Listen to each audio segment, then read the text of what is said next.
नमस्कार दोस्तों, SK motivational YouTube channel पर आपका दिल से स्वागत है।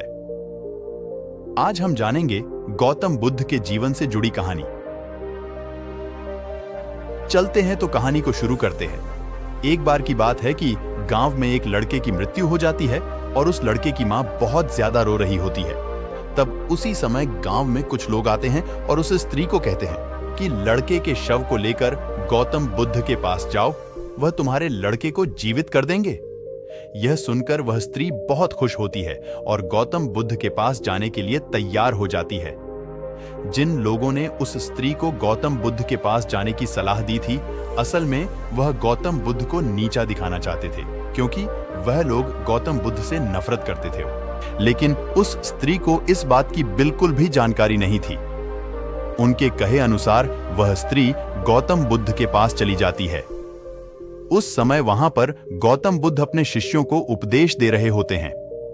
वह स्त्री सीधा गौतम बुद्ध के चरणों में जाकर अपने बच्चे लड़के के मृत शव को रख देती और कहती है कि मेरे बेटे की मृत्यु हो गई है। मुझे मालूम है कि आप इसे जिंदा कर सकते हैं। दुनिया में ऐसा कोई भी काम नहीं है जो आप नहीं कर सकते हैं। आप परम ज्ञानी हैं। गौतम बुद्ध पहले उस स्त्री की बात सुनते रहे और वहां बैठे उनके शिष्य और अन्य लोग भी गौतम बुद्ध के जवाब का इंतजार करते रहे। थोड़ी देर बाद गौतम बुद्ध ने कहा कि ठीक है, मैं तुम्हारे पुत्र को जीवित कर दूंगा। यह सुनकर वहां बैठे सभी लोग हैरान हो जाते हैं कि क्या यह संभव है। फिर गौतम बुद्ध मृतक लड़के की मां को कहते हैं कि अपने पुत्र को अगर तुम जिंदा करना चाहती हो तो तुम्हें मेरा एक काम करना होगा।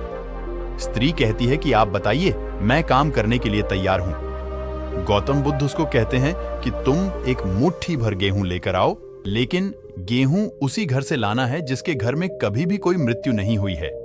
वह स्त्री गेहूं लेने के लिए गांव में चली जाती है। पहले घर में जाती है, गेहूं मिल जाता है, लेकिन उस घर में काफी समय पहले बुढ़े आदमी की मृत्यु हो चुकी होती है।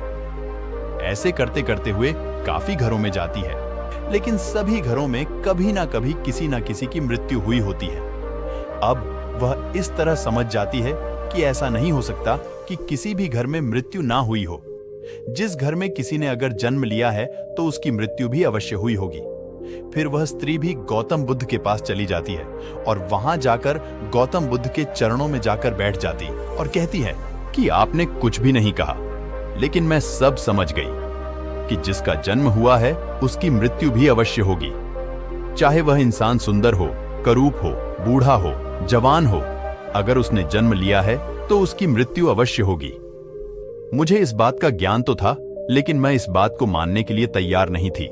अब मुझे यह बात समझ आ गई है और फिर वह स्त्री वहां से अपने बेटे की लाश को लेकर चली गई। अगर आपको गौतम बुद्ध की यह कहानी अच्छी लगी तो अपने दोस्तों को शेयर करें और चैनल को सब्सक्राइब करें।